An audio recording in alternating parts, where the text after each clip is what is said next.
George Ball, CEO and chairman of the board of Brix Seeds, points out the biggest fallacy in the Obamacare program. And I wanted to share a quote with you that he said, because this is a big issue that's causing a lot of stress in people's lives. It's what they're doing with their health care and their insurance, and how things are shifting with their work and the umbrella. And I mean, it's really stressing a lot of people out. So he says the garden offers a prettier prospect for health care than what's currently on offer. In 2012, healthcare expenditures in the United States cost a whopping $2.8 trillion. About 75% of these healthcare costs and 7 out of 10 deaths arise from preventable diseases like diabetes, heart disease, high blood pressure, stroke, and cancer. So coming and learning about microbes and integrating what you learned here today, into your own crops that you grow may be the most proactive thing that you can do for your healthcare. I just kind of wanted to tie that together about how it really does relate to your personal healthcare. So please welcome Eric Starr with Earth Organics, and we'll also hear from Rocky Cowie, who is new to Earth Organics but has decades of experience working with soil microbes. Come on up, Eric. Hi, everybody.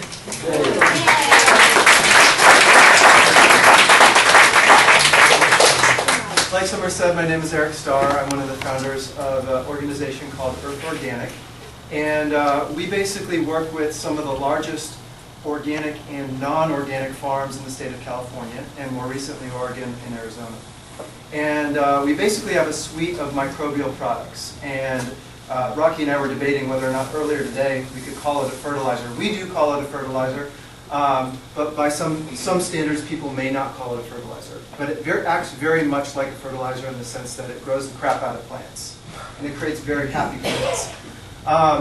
Rocky, we're very fortunate to have joined us. He's one of our wonderful partners. He knows more about microbes than I can learn in my entire lifetime. Yeah. So basically, this is contrary to the fact that we're just talking about me and Earth Organic. This is not about us. This is about you guys. We're here to help give you guys the information you want on microbes. This is purely educational. We do have products for sale afterwards. We'll give you guys a discount. But ask questions. We're going to have a question and answer at the end. We're going to try to do a basic surface level explanation of microbes. And if you want to know more and you want to go deep, talk to myself or Rocky afterwards, and we're happy to get you more information and answer your questions. So I think what we're going to do is talk a little bit about where Earth Organic comes from philosophically first. Then we'll talk a little bit about microbes and what they are, how people are using them, and then we'll be happy to answer questions at the end.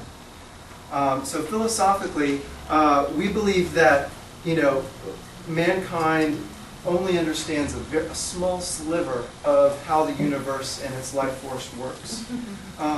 But at the same time, most of mankind acts as if we've mastered it. We poke and we prod and we tweak and reshuffle things, and we have a tendency to turn a blind eye to the consequence of our actions. One of my favorite quotes comes from a guy named John Muir. You may have heard of him. And you may know the quote too. When you try to pick out anything by itself, we find it hitched to everything in the universe, bound fast by 1,000 invisible cords that cannot be broken to everything in the universe. Or John Burroughs. Tug on one part of nature and you find the whole world connected. So let's think about that sentiment, that notion, when we're dumping millions of GMO Roundup-ready seeds into the soil to grow food that we then nourish our bodies with. What are those long-term effects? Or if we dump tons, literally tons of petrochemical fertilizers into the soil. My 8th grade biology teacher said, and I always hear in the back of my head, there's no such thing as a free lunch. So yeah, these nitrogen-based fertilizers can grow the crap out of plants, but what's the bigger cost here? So philosophically, we kind of see two different paths you can take. One is cooperative, where you're working hand in hand with nature, where you're allowing nature to do what it naturally intends to do. And then there's another that's more manipulative, where we're trying to manipulate nature and force it to behave the way we want it to behave. What are the effects of that? Can I jump in here at any time? Please. Okay. Share the stage. So we're doing this together. I wanted him to lay out what he was laying out. The two different directions that he's referring to is basically synthetic, non-carbon-based fertilizers versus what we call organic. in chemistry, there is organic chemistry, which is carbon-based. That's all that means. It doesn't mean it's organic the way we know it, but it's carbon-based. Then the other part of chemistry is non-carbon-based, and they tend to be salts. So what we've seen, the coal tar chain was broken in the 1930s, mid-30s, where they cracked the coal tar of oil and released a plethora of many very good chemicals. I guess you could say they're organic, they came from oil. But that developed the basis of synthesization, so they mimic. So if you see a molecule with a spin on it in nature, they'll just chemically mimic that molecule. So when you're talking about nitrogen, which is the main driving force in the soil, that's an inert gas that's in the air that we're breathing. Actually, 78% of our atmosphere is nitrogen. Over each acre is 35,000 pounds of free nitrogen captured in the atmosphere. And so I was talking to somebody about the new technology of microbes, and I corrected myself and I went, no, it's the old technology of microbes. It's just like, no, I missed it there. So the new technology of synthetic fertilizers takes nitrogen from the air. They typically marry it with a product called nitric acid, which is highly corrosive. And then they make it into ammonium nitrate or other nitrogen compounds. They've been doing this now for about 75, 80 years.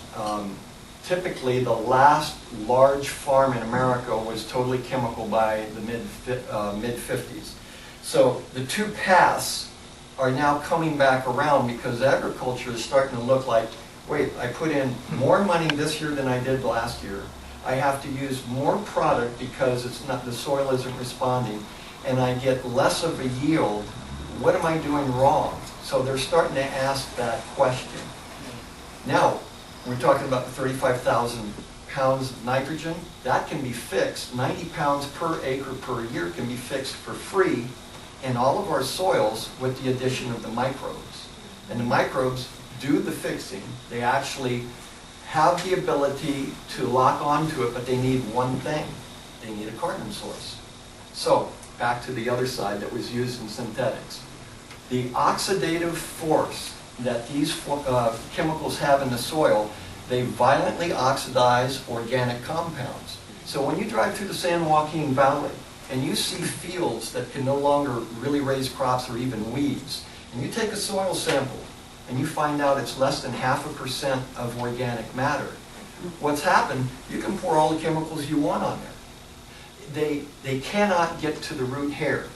The introduction of nutrients in the soil to the root hair, with the exception of copper and iron, needs the microbes.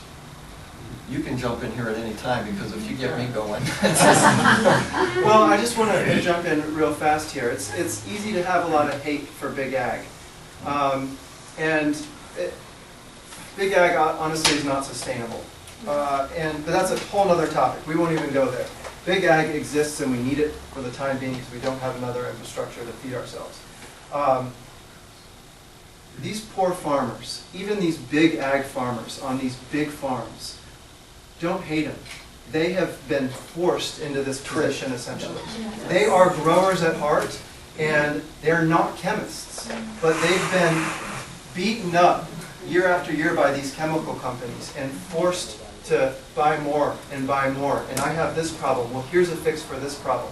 Naturally, these synthetic chemicals, when you're feeding them to plants, breed the need for additional chemicals because you're creating additional problems. There's no balance here. It's like, this is the analogy I use, and I don't know how correct it is, but imagine a human just eat protein their entire life. They're going to get sick eventually. They're going to catch diseases. Their immune system's going to be compromised. The same thing with plants. You're feeding it just nitrogen. It's not getting the balanced nutrients that it needs, and it's going to start to attract pests, so you're going to need to use pesticides. And this is what these farmers have been pushed into. They don't know what these chemicals do. They just know that they need a way out. They need to guarantee their crop. So they're kind of just a puppet for the chemical companies now. So that's how we're trying to work with these guys. We're befriending them. We're not coming here to sing Kumbaya and hold hands and sing the praises of organic. We don't even really mention organic to these guys because they'll shut the door in our faces. They don't care about it. They care about guaranteeing their crop. So it's a very slow process. We're in a paradigm shift here. This is a very old science. This is a very old technology. We call it authentic technology, but this is nature's and the universe's perfect handiwork. But it's a very slow process to kind of bring these guys along and teach them how things really operate.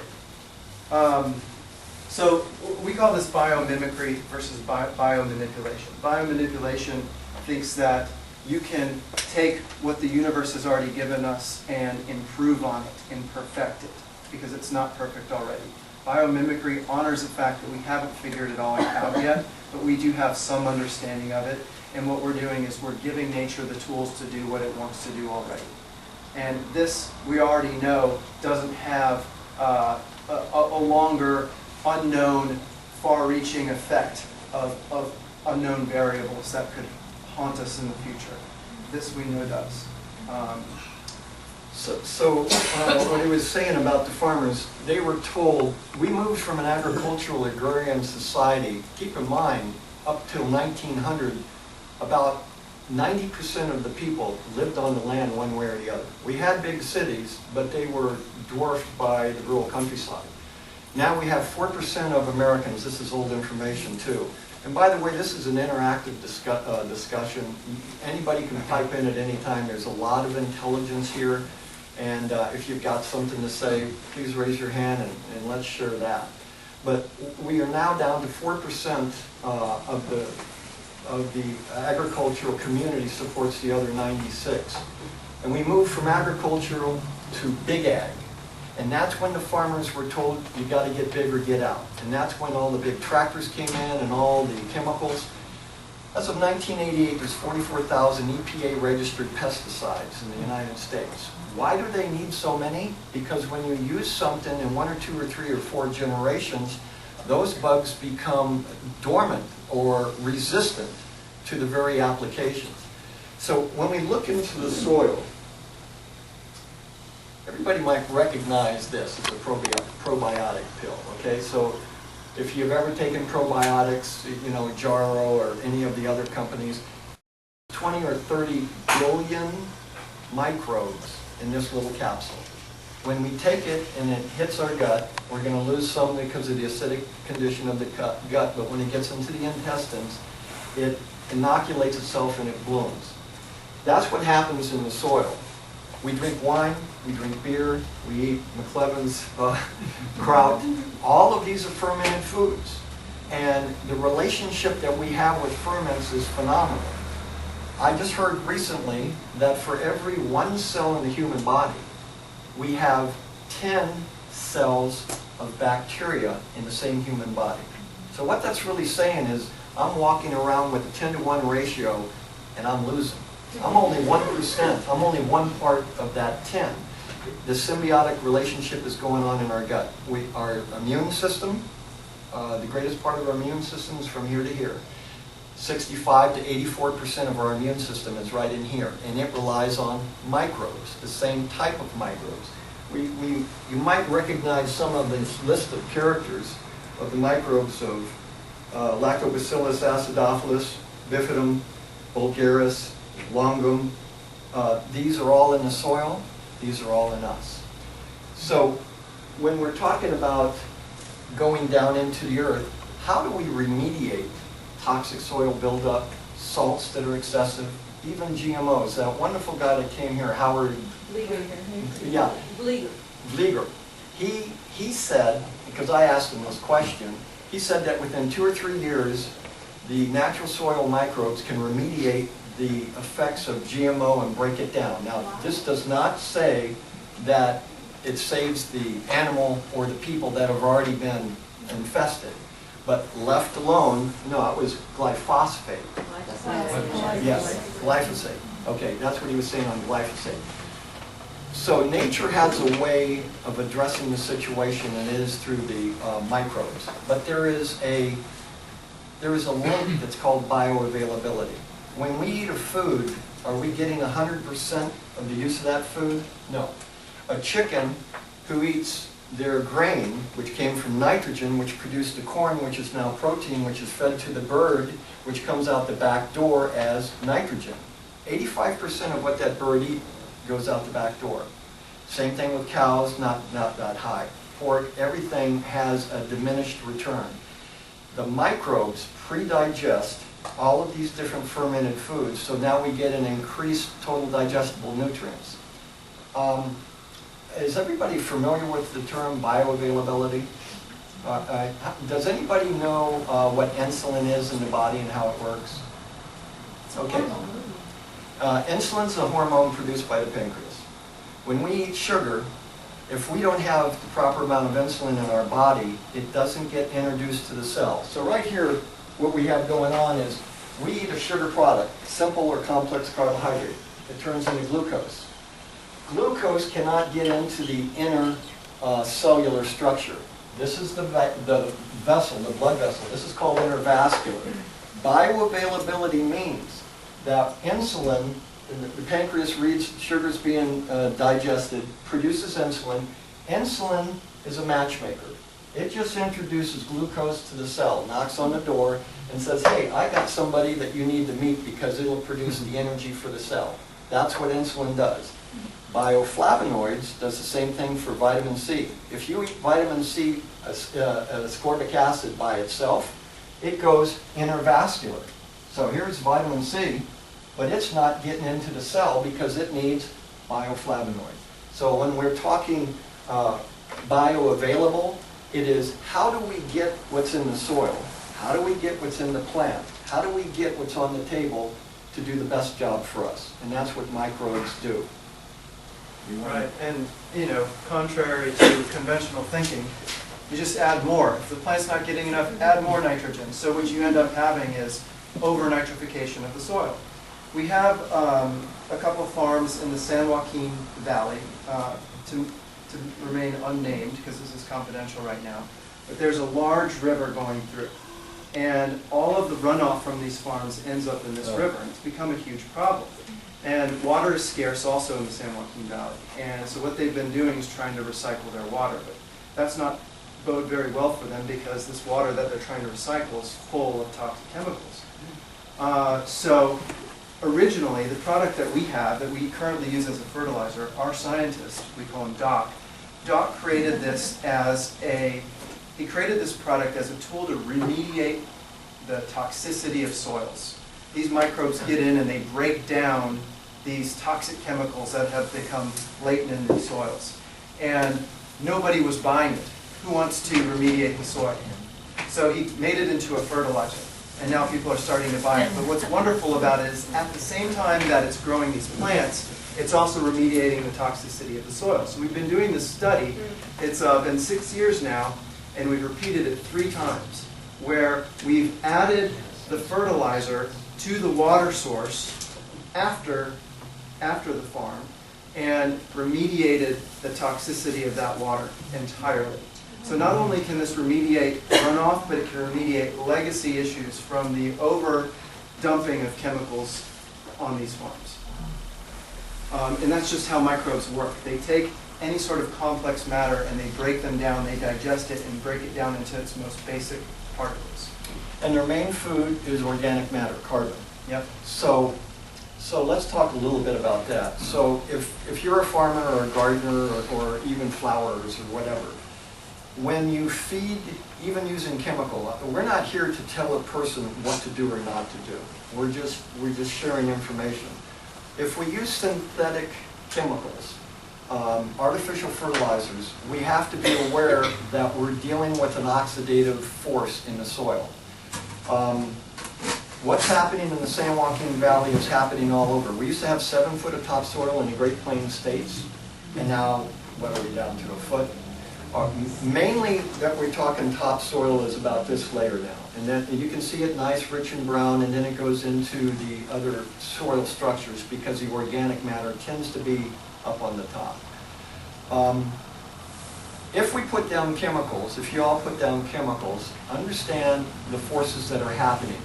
We are harvesting the future organic matter. If we say that we have 1,000 years of organic matter in the soil and we use an oxidizer, and rust is oxidation. Any patina on copper is oxidation. This is an accelerated decomposition of that material.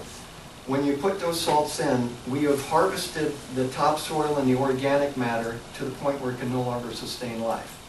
But you can reverse that real easy. The microbes, they say, are now sterile and they died. Certainly some did die. Most of them go dormant. So they're sitting in the soil. They're not a large population.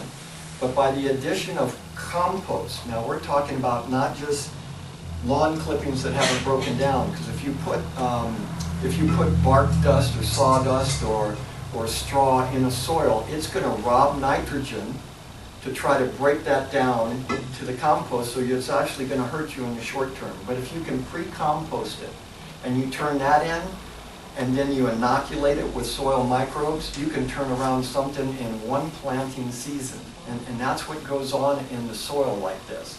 So it's a very encouraging thing to realize that these microbes, that once they get introduced, they only know one thing to do. There are certain nitrogen gathering bacteria that grab and convert the nitrogen into nitrates immediately available to the plant. Then there's a kind, if you have too much nitrogen, it actually helps the soil balance and it pushes it back out into the atmosphere. I'd like to introduce you to something that you've heard a lot of, which is Mycorrhizal. Mycorrhizal is the largest living organism on the planet Earth. They go for miles. They have been measured by the DNA. They find mycorrhizal, and mycorrhizal is the precursor to mushrooms. It's a fungus. And the mycelium is actually a fruiting body of the fungus. They have gone miles with the same DNA in forests. And so the relationship is like this. The hair root of the plant is in the soil. When you have mycorrhizal in the plant, you actually cover the hair root with a sponge. So here's my limited expression here. This is an opportunistic fungus, and it wants carbohydrates from the plant, but in turn it'll share all of these minerals and all of this moisture back to the plant, and it shares. I'm going to pass around what looks like to be a mycorrhizal. So you're going to see a little hair root with all of these hairs, and all of a sudden the surface matter of that plant is greatly extended. So the bacteria now feeds the plant. You cannot put nitrogen in the soil and get it to the plant. It doesn't work that way. The plant has to make it bioavailable, so we're back to that. So with the use of the funguses or the bacteria or the yeast that's in all of these microbes, they begin to deliver to the plant what the plant needs. Mycorrhizal is just another type of fungus that lives. It typically likes trees, shrubs, things that are going to stick around that are perennial or something like that. Yes, sir? How do earthworms respond to these soil additions? That's a fantastic question. Actually, they were asked, where did my earthworms go? Right, so these are growers that have been growing for 6 decades, and they're used to having earthworms. But then, with the introduction of chemicals, they slowly saw the life of the soil start to disappear. And we started talking about bringing life back into the soil. It's like, you know how antibiotics kill all the good guys and the bad guys in your body? Right. And then you can eat yogurt and fermented foods to bring them back. Well, we're talking about that in the same terms. Bringing back the life in the soil with microbes. Microbes are the precursor to all life in the soil. These guys, it's like sending in all the raw materials and all the construction workers to a construction site, and they start to do what needs to be done for the earthworms to start to move back in. So it's a symbiotic relationship.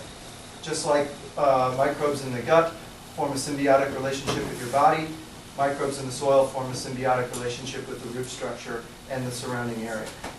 And my answer to that question, where did the worms go? They went to go get something to eat. Yeah.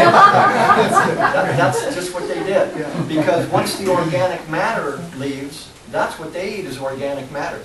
The microbes eat the organic matter as a food source, but they also bond, they also consume the elements. We got 108 elements, and they these elements typically are not bioavailable again. See, we're back to this. Yep. So you have magnesium in the soil, and how are you getting it to the plant? The microbes excrete enzymes, which help the elements be bioavailable to the root hair, and then in the present it's called and fulvic acid. Fulvic acid is the more highly soluble parts of the minerals. And now when we're talking about minerals, that's what we're lacking. We're lacking when we're talking medical problems. Is it protein? Is it fats? Is it carbohydrates? Is it a vitamin problem? Now, vitamins can be synthesized with the presence of minerals, but you can't make minerals from vitamins. So obviously, when you look out in society, we're having enough protein, fats, and carbohydrates. Now, I'll challenge the quality of that food, but there is no problem with protein, fats, and carbohydrates. Lousy quality. The problem lies in the minerals. The minerals have an electrical charge. We are biochemically, electrically animated. We get our energy from the foods we eat, and the biochemical is the soup that we live. Our heart beats on the sodium, potassium, calcium, magnesium pump system. It gets polarized and depolarized, polarized and depolarized every time the heart beats. There's all electrical minerals with a cation charge. If it wasn't for those, we suffer what's called a heart attack. There might be myocardial infarctions and blockages, but the electrical part is all broken. This is what's happening to the foods. So, you want to pick up something? I'm going to just introduce this and make a sample. Does anybody know what a Brix meter is? Okay. How many people have a Brix meter? Okay. All right. A Brix meter is a refractometer. What it is, it's a measure of sugars that are present in whatever it is. Oh, actually, they have them for more than just sugars. This happens to be a sugar refractometer. You can go to the store, and then you can stand and be approached by the produce guy like I was today. I bought these samples. And he's watching knives flying and all of this stuff, and I got bottles squirting and doing this and that. And he walked up to me and I said, I'm buying this, I'm just testing it.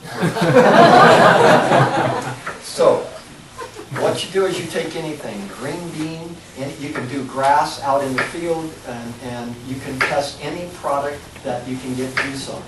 And you open the slide, and then you squeeze the juice of the item on the slide. It'd be hard to get juice out of grass. Excuse me? You can. Hard to get juice out of grass. Oh no, you squeeze it in a pair of pliers with two flat plates of steel, and you squeeze it. Wheatgrass is easy. Grass, you're right. But this will tell you a world of diagnostics with this little tool. Okay, so the product, the liquid's on a slide. You hold it up to the light, and it's going to refract the sugars that are in this liquid. And there's a scale from 0 to 30. And so you look at this and want, wait, what is she doing in here? Oh my gosh. All right, so anyway, I'm going to pass this around.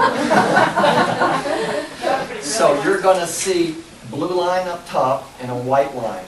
It's where the white intersects the blue is where the reading you want to take. This is going to tell you that there's sugar in this product.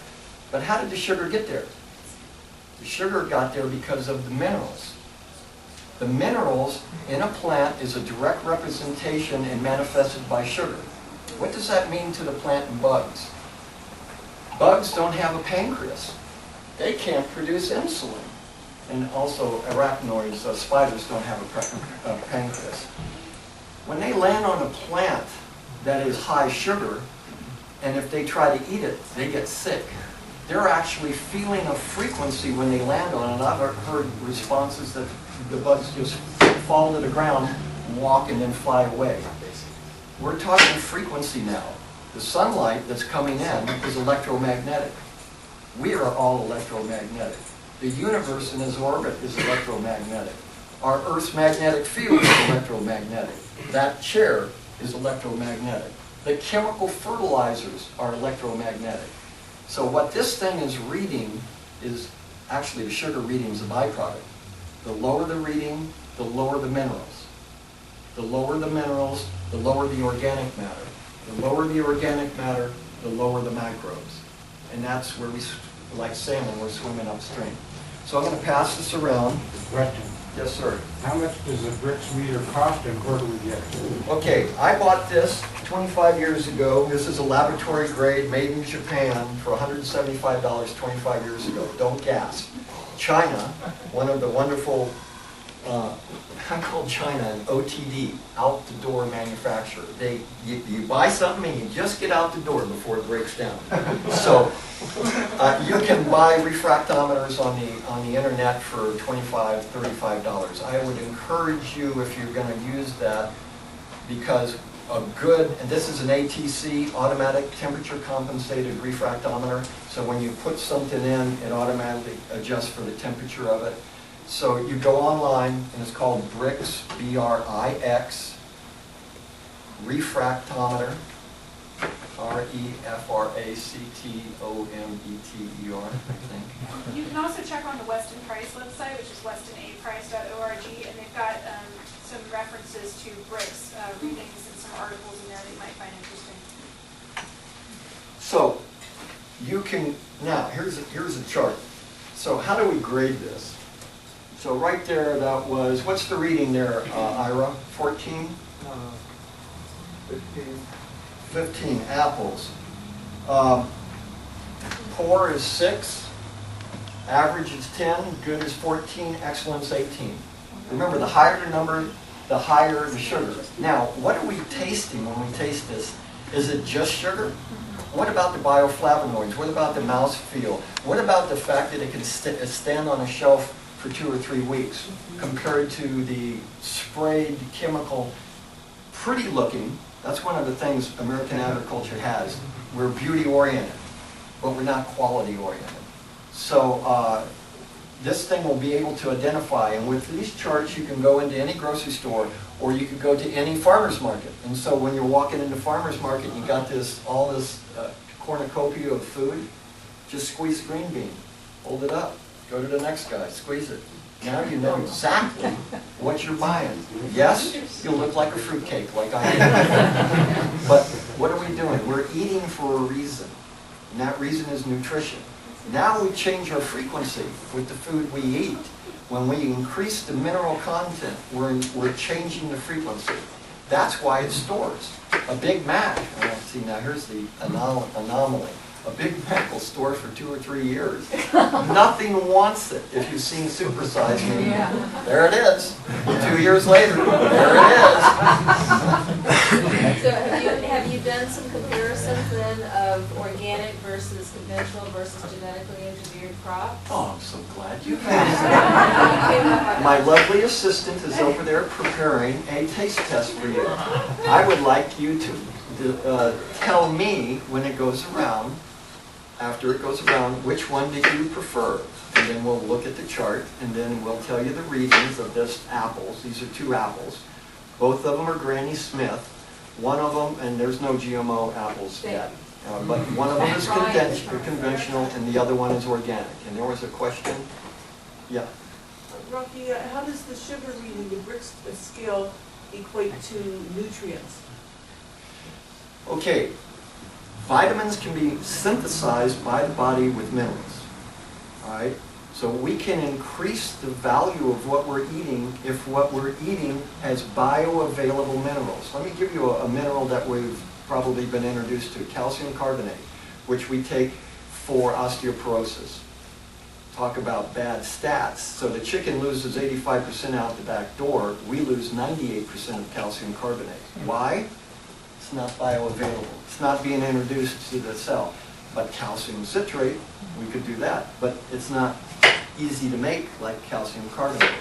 So nutrition is in a direct relationship with the ability of the soil microbes to do its job, deliver to the root structure, and then raise that up. Yes, sir. So back to the soil, is the Brix meter useful in determining the condition of the soil qualitatively or quantitatively? Useful in, if you took a weed or whatever out of your garden and could you get any useful information with the Brix meter? Yes, you can, but that would be secondary, in my opinion, to a good lab report. A good lab report that would measure your organic matter, give you your NPK, your cations, your anions. What does it look like in the soil? That would give you a better reading. But if you just have a good source of composted organic matter and a good inoculation, those microbes will do what they only can do. We live on what's called homeostasis.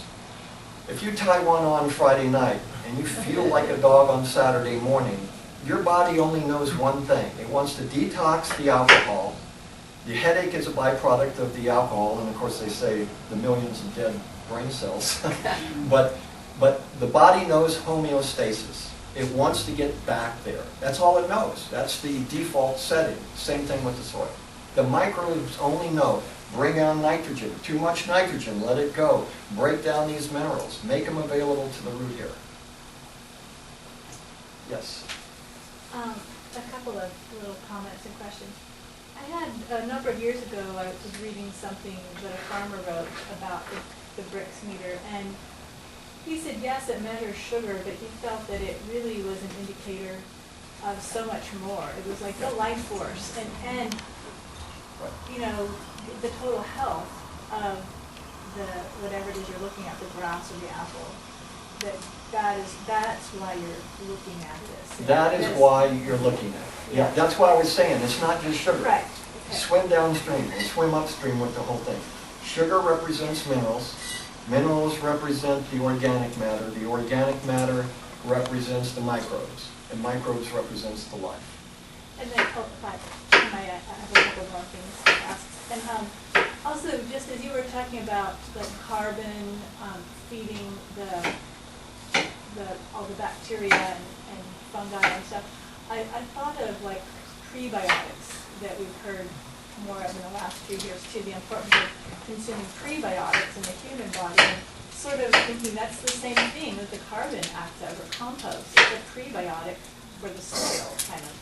Did you use the word prebiotic as a nutrient form for the biotics that you're taking? I don't know what prebiotic is. The prebiotic is like the inulin. It's a type of fiber that we don't really break down, but it seems to really feed the good bacteria. Oh, okay. It's like whey for lactobacillus. Yeah. Lactobacillus acidophilus' main food is whey, which is one of the main gut organisms that we have.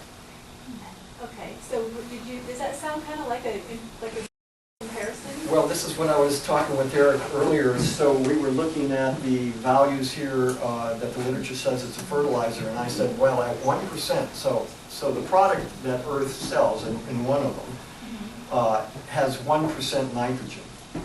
Any farmer that's used to getting 35, 40% nitrogen, 46 urea nitrogen, they're going to look at that and laugh. In fact, they're going to say, this is baloney.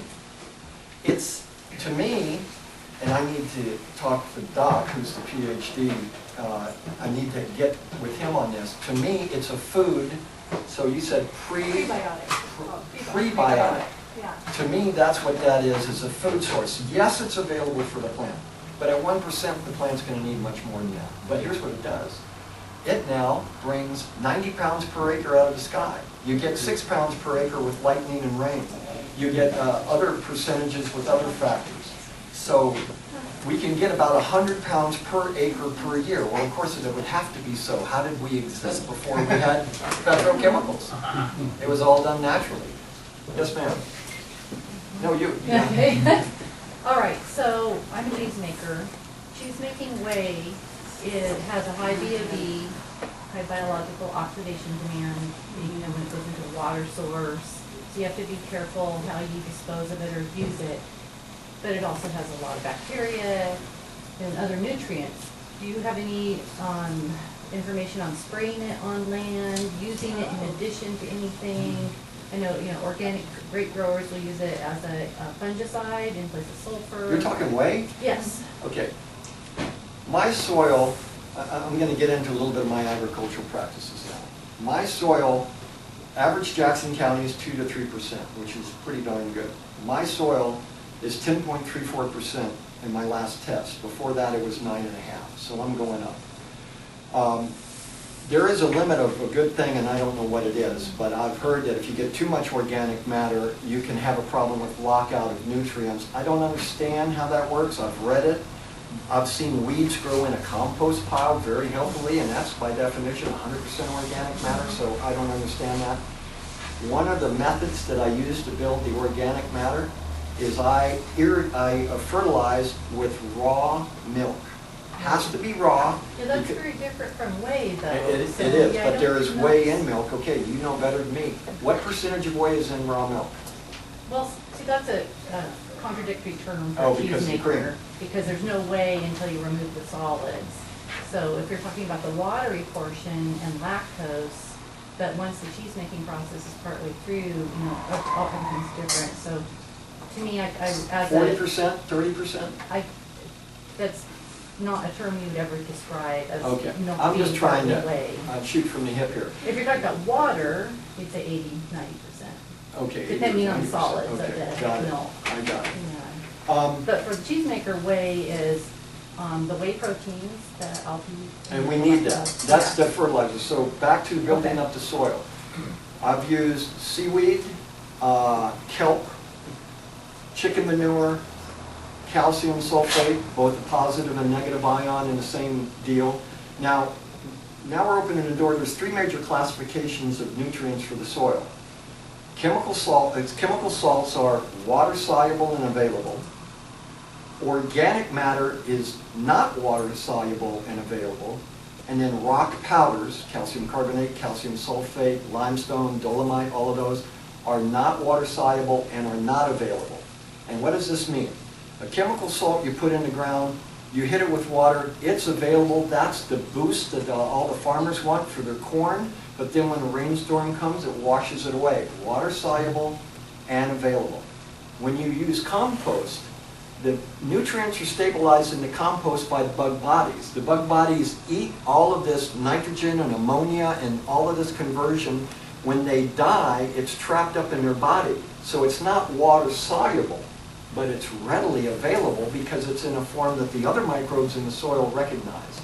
And then when we get to rock powders, those powders that we manufacture and grind down, they go through a 200 mesh, very, very fine particles. It's the same thing that nature does over thousands of years. We just do it real quick with a grinder. We put it on, it's not water soluble, and it's not available until the microbes get in and work with it and excrete the enzymes which dissolve the acids, dissolve that rock powder, make it available to the plant. And that's how that cycle works. So for me, I've built it up over the years, and it's been astounding to watch. Are there very many livestock producers here? How many livestock producers do we have? Cattle? Okay. I have gone into, and I encourage you to read Joel Salatin's Salad Bar Beef. It applies to any kind of poultry operation or anything. I did for the first year mob grazing, and the results were astounding. I ended up having to take 40% of the pastures offline and not let them be grazed because I had more grass than I've ever had before, because I applied mob grazing to an already good, balanced ecosystem on my farm, and it was astounding. And he had been doing rotational grazing for many years Yeah, prior. I was doing rotational grazing. What mob grazing is, if you've, how many people heard about mob grazing? Oh, great. So basically, all I did is I just divided the pastures into, they just happen to be 60 by 550 feet long. This is called managed intensive grazing. MIG grazing is what I was doing.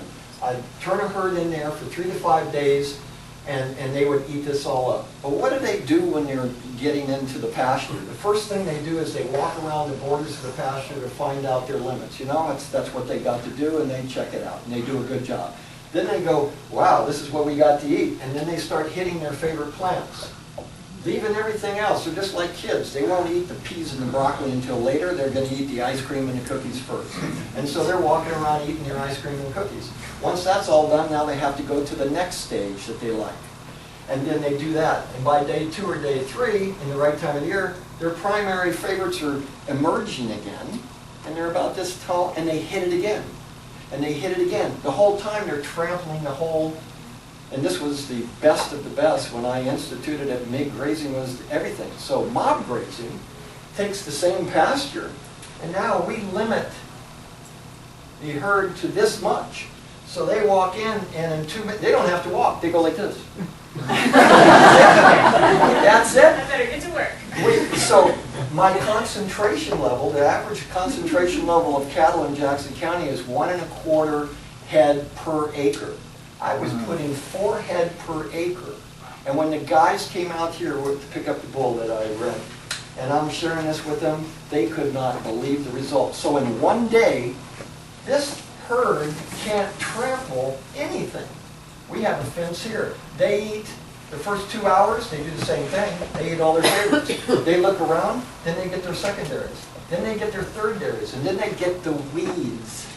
My weed population is gone. And they can't go anywhere. And in one day, they have nuked it, taken it right down to bare dirt. And I used to think, I can never graze more than 2 inches close to the ground. Well, in my form of grazing, to graze this whole pasture in 2 inches would be devastating. So now I graze this to the dirt. Next morning, Lee or me go out in the pasture, give them another 2,000 square feet. That's a small warehouse. This is 750 square feet. There were 12 fully mature 1,400-pound cows that were dry cows, in 2,000 square foot a day. Now, this is dirt. This is green. They don't come back here for much. There's no reason to. They do the same thing over here.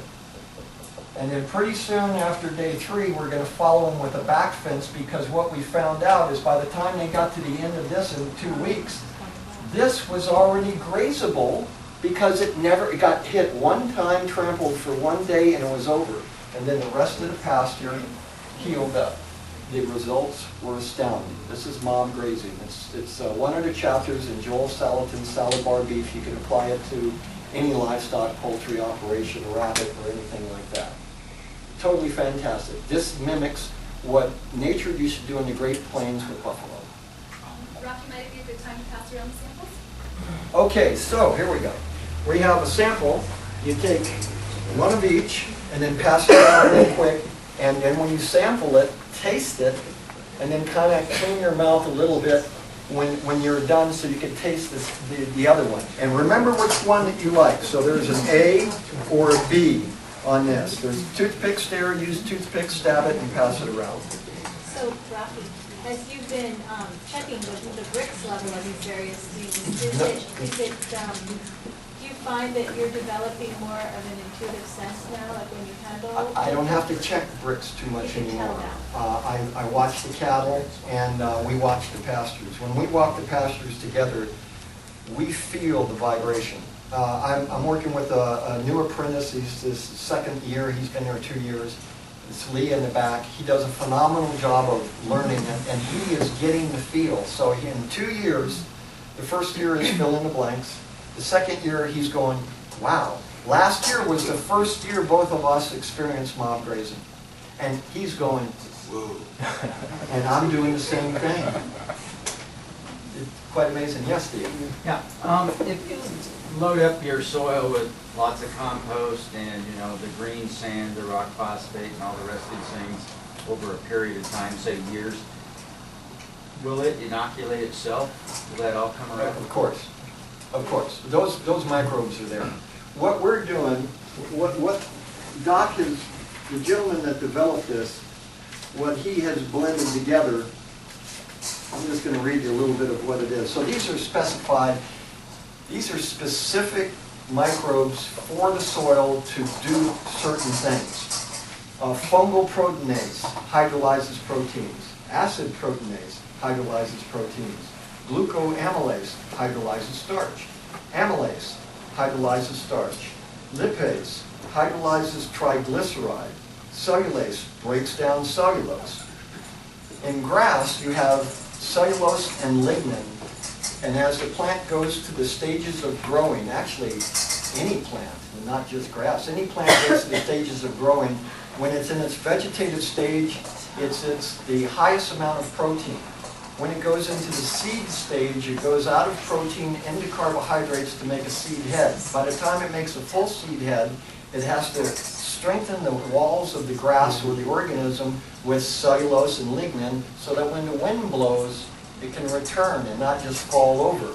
A perfect example of a weak plant is plants that fall over in wind or rain. Now, if it's a gully washer, it's something different, but when you see them falling over, it's the lack of minerals and the lack of the proper structure to hold it up. Lactase hydrolyzes lactose sugars. Maltase hydrolyzes protein invertase. Function of organism. Hydrolyzes sucrose to glucose and back to fructose again. Bifidobacterium bifidum is anti-inflammatory, immune system support. I can go on and on and on. You get the drift on that. So this is what's in the microorganisms that Doc has put together for Earth. So I guess a question I have is, so let's say there's been some toxic application of something toxic to the soil. And so the microbes know how to, is it because the way that that was formulated, that the action of the microbes of breaking it down is what restores the soil? Or because I'm thinking, well, so that's one thing that I'm wondering. Another thing I'm wondering is, for anybody that feels like it might be true that there's bioengineering going on and maybe some particulates falling from the sky. So now are those becoming more bioavailable as well to the plant? I mean, I'm just curious, like how, I'm just curious. Whether it's a relevant question or not, you don't have to answer it, but it's just a curiosity for me. Like how does it work exactly, the breaking down of the stuff that isn't good in the soil, relative to how does it help plants that may be taking in things that maybe they don't really want to take in? Right, okay. Well, microorganisms deem anything that's a carbon source as a food for them. They break it down and use it to build their cell walls, and their microbes can break down petroleum. We've used microbes on diesel oil spills. They can break down any sort of complex matter into its most basic components. And it is a remediation tool for just about anything. And as far as something falling from the sky, are you referring to something toxic? Like or maybe, you know, like Barium, aluminum? Chemtrails. yeah. Chemtrails, aluminum out there. Aluminum, barium, somebody. Microbes will not make that bioavailable to the plant. And correct me if I'm wrong, microbes, if there is something falling down and it reaches the soil at a depth where the microbes are cycling and digesting, those microbes will break it down into the most basic elements, and the plant will uptake what it needs. It's not going to uptake. Yeah. It's back to homeostasis of the organism. Now we're talking the plant. So the question is can the microbes introduce a hostile takeover to the plant? And the default setting, I don't know that answer scientifically, but the default setting of life is no, it can't. Right. Because it only knows homeostasis. The plant only can take it. The plant's not going to take up something that it can't recognize. Right? Unfortunately for us, when we take up things, we don't have a filter. So we eat GMOs. We breathe in toxic substances. So our body has to deal with it. When our body can't figure out what it can do with, it hides it primarily in fat cells, and it tucks it away in the body like mercury or arsenic. Thanks. Could you please comment on how a home gardener would introduce these microbes into his soil? What would the procedure be? You got that one. That's an easy question. You would take this little packet. This is Earth Plant. This is our gardener version of our agricultural product. In this little packet, what's in here is billions of microorganisms, in addition to sea kelp, and also mineral electrolytes and trace minerals. And basically, these guys are asleep in a powder form right now, and you just tear it open, add it to a hose end sprayer, fill the hose end sprayer up with water. No chlorine. No chlorinated water, because chlorine will kill these biological materials. And let it sit for 48 hours. And in that 48 hours, what these guys do is they start to wake up and they start to reproduce. And you want to keep them in a small container so that they're in close proximity to their food source and to each other for Like reproduction. Like And oh yeah, there's an example. We brought hose end sprayers with us today. This is our favorite hose end sprayer. on the market. They all leak a little bit, so don't worry about that. But sure you're you gotta standing wait over your 48 hose. hours, because within 48 hours, what you have is what we call boom population. They have reached the maximum population they can possibly reach, and that's when you want to introduce them to the soil. They reach the maximum population they can reach for that vessel. For that vessel, yeah. When you put that in, it's the same thing you do a Petri dish. You know, that's how we make all of these different things. And when you put it in the soil and you disseminate it over here, then now they're more diluted, but then they'll do a bloom population in the next 48 hours in this new environment. And that's how it's replicated. Right, and then you just spray it onto the soil and onto the foliage. Because on the underside of all of the leaves, you've got, the plant can absorb the nutrients immediately. So a foliar spray is just as important as a soil spray. That's a stomata. The stomata. Bottom of the leaf. Yeah, does that answer your question? There's no mechanical mixing then with the deeper layers of soil?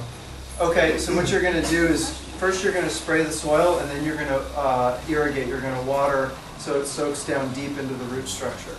And this little packet will feed 3,000 square feet, so the average size of most yards. And what you're going to want to do, people always want a sample to take home and try, but you really need to apply at least 3 times before you start to see the results. You don't see it like that, like Miracle Grow. But obviously this is way better. So we have these in the back. We sell them as a 3-pack and a 10-pack. Yes? You say no chlorine. No chlorine. Okay. City farmers, all the water is chlorinated. Right. So what you're saying is that once you let it sit in non-chlorinated water from the hose, it's okay when you can introduce it to the chlorine water?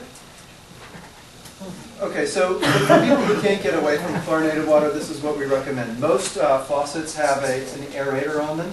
So if you look at the water that comes out of your faucet, if it looks like crystal clear stream of water, that's not an aerator.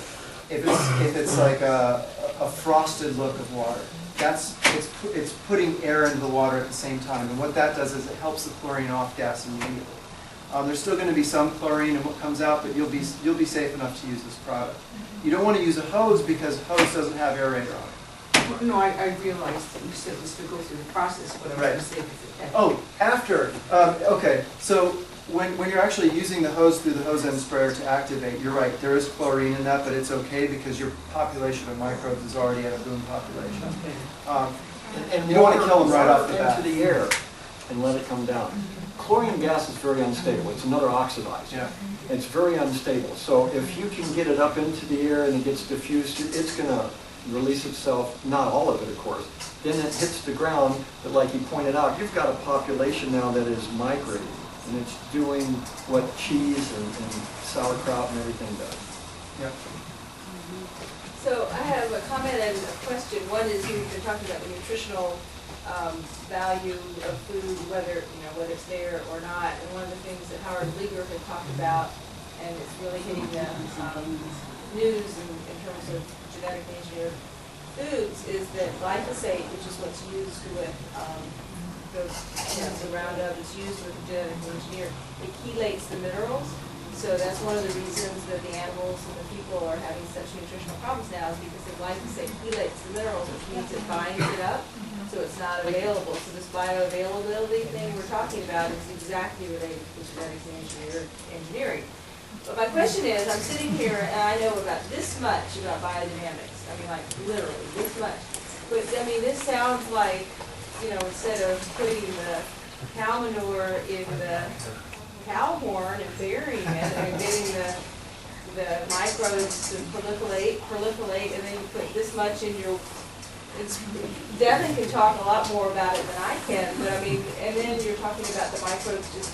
So is this related to biodynamics? And then where do you? I mean, is it like a culture? You keep a culture? They just keep growing and growing and growing, and now you're dispersing it around the world in your little packets. They will continue to exist as long as they have organic matter to feed off of. There are certain soil types and geographic locations where they're just not meant to grow plants. We have a massive ranch in the Coachella Valley a place called Mecca, California. And it's an ancient seabed. And Rocky and I were talking earlier, it's really hard to grow there. The soil is not supportive of organic matter, and there's not a lot of food sources for these guys. So it's a constant reintroduction of microorganisms to this area. We're trying to convince this farm to put down compost so that they can maintain more organic matter on a regular basis. But right now, you add the microorganisms, they exist for a period of time, and then they kind of wash away or they go dormant because they have nothing to feed off of. 110-degree soil temperatures. Yeah. And they can survive in pretty high heat, but at some point around 120, they just completely go dormant. Dormant, though they don't die. We love biodynamics. To answer that question, a lot of people don't have the time and energy to go through those processes, but both of these are congruent with one another. If you are into biodynamics and you have the time and energy to do that, that's wonderful. But a lot of people don't, and this is a good alternative too. So we have about 5 minutes left. I didn't know if you Okay. wanted to talk about the samples or... Oh, yeah. Well, okay, so almost everybody has had a taste of the apples going around. So, what's your favorite apple, A or B? A. Yeah, who liked A? Yeah, who liked A? And B? Who liked B? Okay, I don't even know. Give me the envelope, please. I did the conventional as B because B is bad. So, AOS Organics, we got a smart crowd here. Okay, so the values of the organic is what we read at 16. The values of the conventional apples, same species, actually the same store, was 11. So that is on the Brix meter. That's what the difference is right there. So your taste immediately picked it up. What I found, I think both of us agree when we tasted it in the store, that we liked the flavor of the conventional apple initially, and then it kind of fell flat, is what I noticed. Yeah. So, and then the organic one. And that's not a very widespread either. So That's not It's not a huge sometimes difference. it's bigger. Yeah. And I don't even remember what that was. B was conventional. B was conventional. It was a lot more sour, and it was less ripe, Yeah. Mm-hmm. but it had more, It was- to me it had more pizzazz in it. Okay, Granny Smith is a sour apple. Let's talk real quick about 1 ounce of good soil. 1 ounce of good soil has as much surface area as 250 square feet. Now, I told you earlier that this whole room was 750 square feet. If I took 3 ounces of good soil, the surface area on that would cover this whole room if we lay it out flat. That gives you an idea of how much life and potential is in there. And also, organic matter holds water 400% more than its own weight. Yep. So for every pound of organic matter, you're getting 4 pounds of water holding capacity. It's a sponge. It's a soil flywheel. In drought conditions, it'll hold. In rainy conditions, because it's already full, it's not leaching things out. And you don't have to irrigate as much. We have a ranch that's reduced their water irrigation by 20% since using our product. Yeah, it's huge. So let me just say real quick before we end, we have some products in the back for gardeners and for ag. We also have a livestock product, which is also a microbial probiotic. And we have directly to the livestock. to feed directly to the livestock. We add it to the feed. We also have a bunch of paper literature back there, and we're happy to engage with you guys and answer questions after the meeting too. And the laptop's set up for donations to GMO Free if anybody wants to make it. Great. Thank you, Charlotte. Got one more question and then... Okay, so you mentioned the green revolution over nitrification, burning up the organic matter in the topsoil the last 7 years. What is the best, or say top 3 or 5 appropriate, authentic technologies for adding carbon back to your soil? How'd you get it to 10%? Well, I got it to 10% with the methods I told you, okay? And this was 30 years ago, so I got on this farm 30 years ago. I don't know what I don't have a baseline. I just know after I've been working the soil, I went, I should test for a baseline. By that time, I was probably at about 8%. as far as carbon goes, if you get any plant material, any plant, and you compost it and allow it to break down, those bug bodies will grab that nutrients, hold it within its cell structure, and it'll be available. And if you add that, that's great. If you add non-composted material, then it's going to rob nitrogen if you turn it into the soil. Sawdust is 500 to 1 carbon. Chicken manure on the other side is 7 to 1. If you mix them both, you'd reduce the carbon by a factor of 2. That would be 256. All right, just 1 on 1. But if you balanced it out, your ideal carbon-nitrogen ratio is 30 to 1. If you get to 25, too little carbon, you're going to outget it and you're going to smell ammonia. If you got too high carbon, up to around 40 or more, then it's going to slow the pile down too much. Okay.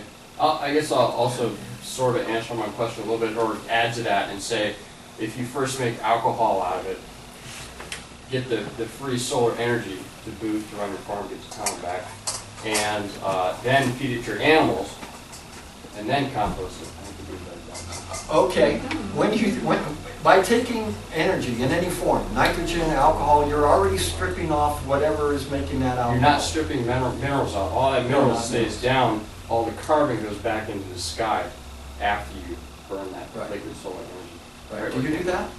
I haven't gotten that far yet. Boy, that'd be great.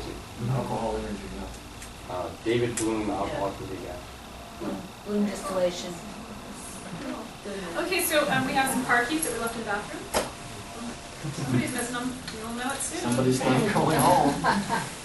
Yours? Yours? Car keys? Like, somebody better claim those. I wanted to know if it's possible.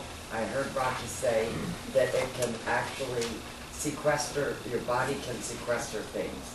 And because of a weird thing, my ear bones have cracks in them because of being forceps delivery in 1944. And I've been working on this theory that mold encapsulates in your joints. And my joints used to be really fat. And I'm putting copper on there and oiling my body inside and out. And I think I'm getting rid of them. And now I can make a pretty fist again like this. And check out the biceps. This is 70 years old, and I was miserable about 10 years ago. And this is because of oil in the body, because it smothers the friggin' piece of mold, and your body doesn't know where to put it because it can't digest it, and it's smaller than your intestinal walls, so it can get anywhere. But if you're greasy and all your cells are well oiled, then it gets excreted. This is my theory. Microbes and fat, essential.